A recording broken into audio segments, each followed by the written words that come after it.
ইয়ামিনে ৪৮ ঘন্টার মধ্যে এই ধর্ষককে খুঁজে বের করে তাকে নির্মমভাবে মৃত্যুদণ্ড দেওয়া হয়।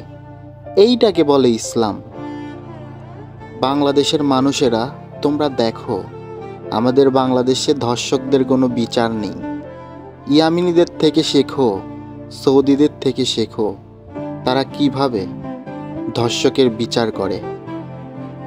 এখন মার করতেছে, এই জায়গাতেই ৩টা গুলিবিদ্ধ করবে এবং সাথে সাথে লোকটি মৃত্যু হয়ে যাবে।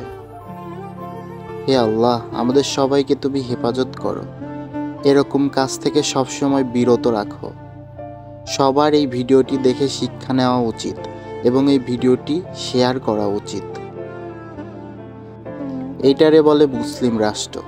ইয়ামিনী, সাব্বাস, তোমরা খুব ভালো কাজ করেছো। দ্বিতীয়বার কোনো ধর্ষক রেপ করার আগে বারবার ভাববে যে আমারও মৃত্যুদণ্ড এইভাবে দেওয়া হবে।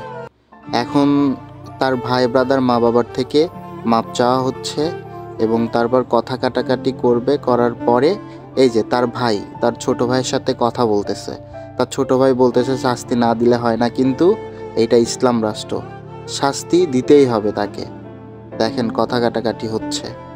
এরপর তাকে ৩টা গুলিবিদ্ধ করে দুনিয়া থেকে বিদায় করে দেওয়া হবে।